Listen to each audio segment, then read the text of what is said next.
ఈ మధ్య ఉత్తమ్ కుమార్ రెడ్డి మాట్లాడింది, మీరు కూడా చూసి ఉంటారు. ప్రాణహిత చేవేలకు మేము 10,000 కోట్లు ఖర్చు పెట్టినాం, ఇక జర్ర 20,000 ఖర్చు పెట్టి అయిపోతుండే అని మాట్లాడుతుంటాడు. ఆయన మాట్లాడినాక నేను లెక్కలు తీసి మొత్తం చూస్తే 8 ఏళ్ల కాలంలో ప్రాజెక్టుకు అనుమతులు సాధించలేదు. మొత్తం ల్యాండ్ ఎక్విజిషన్ కావచ్చు, వ్యాప్కోస్కు కావచ్చు, పనులకు కావచ్చు, మొత్తం కలిసి కాంగ్రెస్ ప్రభుత్వం పెట్టిన ఖర్చు కేవలం 3,700 కోట్లు. అంటే ఇప్పుడు గోబల్స్కు తాత అయిపోయింది ఉత్తమ్ కుమార్ రెడ్డి, అన్ని అబద్ధాలే. 10,000 కోట్లు ప్రాణహిత మీద ఖర్చు పెట్టినా అన్నాడు. వాస్తవానికి 8 ఏళ్లలో ప్రాణహిత చేవెళ్ల మీద కాంగ్రెస్ ఖర్చు పెట్టింది 3,700 కోట్లు మాత్రమే. 3,700 చెప్తున్నది ఏంది? 10,000 కోట్లు ఖర్చు పెట్టామని ఉత్తమ్ కుమార్ రెడ్డి గారు చెప్తున్నారు. అంటే అది కూడా ఒక సత్యదూరమైనటువంటి విషయం. నెక్స్ట్, ప్రాజెక్ట్ కాస్ట్ పెరిగిందని మన మీద బద్నాం చేస్తుండ్రు. 2007లో 17,875 కోట్లకు మొదలు జీవో ఇచ్చిండ్రు. మళ్ళీ 2008లో దాన్ని 38,500 కోట్లకు పెంచిండ్రు. అంటే ఏ పనులు చేయకుండానే ప్రాజెక్ట్ కాస్ట్ డబుల్ చేసిండ్రు. 17,000ని 38,000కి చేసిండ్రు. ఆ చూడండి, పైన జీవో నంబర్ 114 ఉంది, అది 17,000 కోట్లు. కింద ఇంకొక జీవో 38,500 కోట్ల రూపాయలకు పెంచిండ్రు. ఢిల్లీకి 2012లో పంపిండ్రు అనుమతుల కోసం, అప్పుడు 40,000 కోట్లకు పెంచిండ్రు. అంటే 17,000 నుంచి 40,000 కోట్లకు ప్రాజెక్ట్ కాస్టు కాంగ్రెస్ హయాంలోనే పెరిగింది. ఆ రోజు ఏ పనులు చేయకుండానే 40,000 కోట్లకు పెంచిండ్రు. మరి ఇందాక చెప్పిన పాయింట్ 10,000 ఖర్చు పెట్టినామన్నారు, అన్ని కలిపి వాళ్ళు పెట్టింది 3,780 కోట్లు మాత్రమే. సో ఇట్లా ప్రాజెక్ట్ కాస్టు 17,000 నుంచి 40,000 కోట్లకు కాంగ్రెస్ హయాంలోనే పెరిగింది. బట్ ఆ 40,000 కోట్లది కూడా ఎందుకు పెరిగిందో నేను ముందు ఎక్స్ప్లెయిన్ చేస్తా. నెక్స్ట్,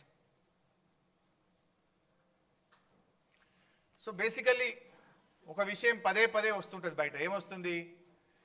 తమ్మిడిహట్టి దగ్గర ప్రాజెక్ట్ కడితే గ్రావిటీ ద్వారా నీళ్ళు వస్తుండే, తమ్మిడిహట్టి దగ్గరనే ప్రాజెక్టు కడితే 40,000 కోట్లకే అయిపోతుండే, వీళ్ళు కమిషన్ల కోసం ప్రాజెక్టును మార్చిండ్రు అని ఒక బురద జల్లే ప్రయత్నం బీఆర్ఎస్ మీద చేస్తుండ్రు.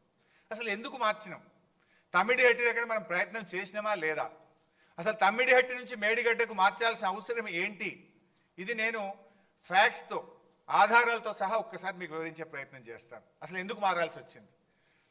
ముందే మనం డైరెక్ట్గా మార్చినామా? ఎప్పుడు అసలు మార్చే నిర్ణయం తీసుకున్నాం? ఏ పరిస్థితుల్లో నిర్ణయం తీసుకున్నాం? ఆ నిర్ణయం తీసుకున్నది ఎవరు? ఆ నిర్ణయం ఎందువల్ల తీసుకోవాల్సి వచ్చిందో I will try to explain. First of all, మన గవర్నమెంట్ 2 జూన్ 2014 ఏర్పడ్డది. మీరు చూస్తే 23 జూలై 2014, అంటే గవర్నమెంట్ ఏర్పడ్డ నెల 15 రోజుల్లోనే, that is our commitment. KCR గారు నన్ను, నువ్వు మహారాష్ట్రకు వెళ్ళు, తమిడిహట్టి దగ్గర బ్యారేజ్ కట్టుకుందాం, వాళ్ళు ఎన్ని డబ్బులు అడుగుతా అన్ని ఇద్దాం, నువ్వు పోయి వాళ్ళని ఒప్పించండి అని చెప్పి కేసీఆర్ గారు ఆ రోజు నీటిపారుదల శాఖ మంత్రిగా ఉన్న నన్ను, మన సలహాదారుడిగా ఉన్న ఆర్ విద్యాసాగర్ రావు గారిని ఇంజనీర్ల బృందం తీసుకొని వెళ్ళండి అని ఆదేశించారు. సో గవర్నమెంట్ ఏర్పడ్డ 45 డేస్కు ఐ వెంట్ టు మహారాష్ట్ర. ఆ రోజు మహారాష్ట్రలో కాంగ్రెస్ గవర్నమెంట్ ఉంది. ఆ కాంగ్రెస్ గవర్నమెంట్లో ఇరిగేషన్ మినిస్టర్ హసన్ ముషరఫ్ గారు మహారాష్ట్ర నీటిపారుదల శాఖ మంత్రి.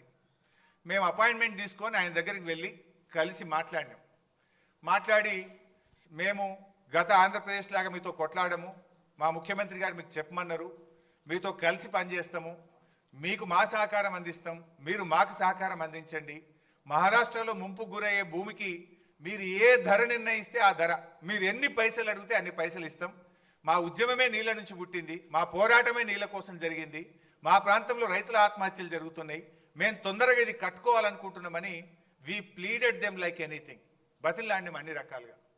ఆయన మాట్లాడుతూ ఒక విషయం చెప్పారు. ఆయన మాట్లాడుతూ, చూడు భాయ్ సాబ్, ఇంకొక 6 నెలల్లో మాకు ఎలక్షన్ ఉంది, మహారాష్ట్రలో అప్పుడు అసెంబ్లీ ఎలక్షన్స్ ఇంకా 6 నెలలు ఉంది, అయినా మేము ఎట్లా ఒప్పుకుంటాము? 8 సంవత్సరాల నుంచి కూడా మేము స్పష్టంగా మీకు చెప్తూ వచ్చినాం, 152 మీటర్ల ఎత్తులో మేము తమ్మిడిహట్టి దగ్గర బ్యారేజ్ కట్టడానికి ఒప్పుకోము అని చాలాసార్లు మేము మీ ప్రభుత్వానికి చెప్పినాము. చెప్పడమే కాదు, మా ముఖ్యమంత్రి గారు మీ ముఖ్యమంత్రి గారికి లేఖ రాసిండ్రు అని ఆ లేఖ కాపీ ఇచ్చిండు నా చేతికి. ఏం రాసిండ్రు ఆ లేఖల మీరే చూడొచ్చు. చాలా స్పష్టంగా అందులో ఆనాడు మహారాష్ట్ర ముఖ్యమంత్రిగా ఉన్నటువంటి పృథ్వీరాజ్ చౌహాన్ గారు మన ముఖ్యమంత్రి కిరణ్ కుమార్ రెడ్డి గారికి లేఖ రాయడం జరిగింది. ఆ లేఖలో ఆయన చాలా స్పష్టంగా ఏం చెప్పిండంటే, it is also requested that Andhra Pradesh government should not proceed with unilaterally decided layouts and control levels. It may lead to unfruitful expenditure. మీరు సొంతగా మీరే 152 మీటర్ల ఎత్తని మీరే నిర్ణయించుకొని మీరే పనులు ప్రారంభించి మీరు ముందుకు పోతా ఉన్నారు. మీరు అట్లా చేస్తే మీరు పెట్టే ఖర్చంతా కూడా వృధా అవుతుంది, జాగ్రత్త అని చెప్పి మా ముఖ్యమంత్రి గారు మీ ఆనాటి ముఖ్యమంత్రికి లేఖ రాసింది. ఈ లెటర్ చదువుకోండి అని నా చేతిలో పెట్టిండు. అరే భాయ్ సాబ్, మరి ఎట్లా పనులు అయిపోయినాయి, ఆల్రెడీ ప్రాజెక్ట్ స్టార్ట్ అయింది, మరి మాకు ఇబ్బంది అవుతుంది అని మేము చాలా రకాలుగా రిక్వెస్ట్ చేసినాం. రిక్వెస్ట్ చేస్తే ఆయన ఒక మాట అన్నాడు ఆ రోజు, ఇక 6 నెలలు అయితే ఎలక్షన్ ఉంది భాయ్ సాబ్, 7 ఏళ్ళు ఒప్పుకునే వాళ్ళం ఇప్పుడు ఒప్పుకుంటాం ఎలక్షన్లు కూడా. మా దగ్గర ఆల్రెడీ పెద్ద ఉద్యమాలు అవుతున్నాయి మహారాష్ట్రలో. మహారాష్ట్ర మునిగిపోయి తెలంగాణకు నీళ్ళు ఇస్తారని చెప్పి ఉద్యమాలు అవుతున్నాయి. మేము ఇప్పుడు ఒప్పుకునే పరిస్థితి లేదు. ఏదైనా ఉంటే ఎలక్షన్ అయినాక రాండి, మేము మళ్ళీ గెలిస్తే అప్పుడు మాట్లాడుకుందాం, కానీ ఇప్పుడు ఇక మాట్లాడేది లేదు పోనని ఇలా కొట్టాడు. సరే అట్లెందుకు భాయ్ సాబ్, ఇంజనీర్లు అయితే మాట్లాడతారు, ప్రయత్నం చేయండి అంటే ఓకే డిపార్ట్మెంట్స్ మాట్లాడుకోండి, కానీ ఫైనల్ డెసిషన్ మాత్రం ఆఫ్టర్ ఎలక్షన్స్ అన్నాడు. సరే తదనంతరం 16 జూలై ఆగస్టులో ఒక మీటింగ్ అయింది. 4th ఫిబ్రవరి ఇంకొక మీటింగు ఇంజనీర్స్ లెవెల్లో సెక్రటరీస్ లెవెల్లో మీటింగ్స్ జరిగినాయి. 16/8/2014 నాడు ఆర్ విద్యాసాగర్ రావు గారి నేతృత్వంలో మళ్ళొక్కసారి కూడా మీటింగ్ అయి 152 మీటర్ల ఎత్తులో మేము కట్టుకుంటాము, మీరు ఎంత డబ్బు అడిగినా ఇస్తామని చెప్పి విద్యాసాగర్ రావు గారు కూడా ఇంకొక మీటింగ్లో కూడా చెప్పారు. ఇన్ని మీటింగ్స్ జరిగినాయి. నెక్స్ట్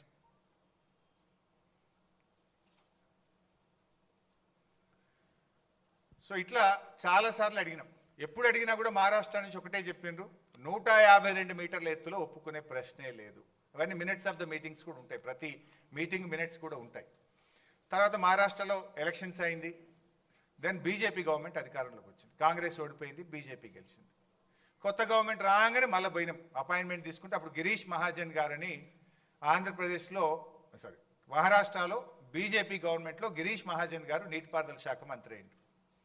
దెన్ ఆయన దగ్గరికి అపాయింట్మెంట్ తీసుకొని 23 డిసెంబర్ 2014 ఆ రోజు మళ్ళీ వెళ్ళి ఆయనను కూడా కలిసాం. కలిసి గిరీష్ మహాజన్ గారిని రిక్వెస్ట్ చేసినాం.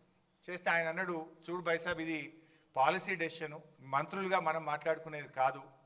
ఆల్రెడీ మా బీజేపీ పెద్ద ఎత్తున ఈ ప్రాజెక్టుకు వ్యతిరేకంగా మేము పోరాటాలు చేసినాం, ఉద్యమాలు చేసినాం, అరెస్టులు అయినాం.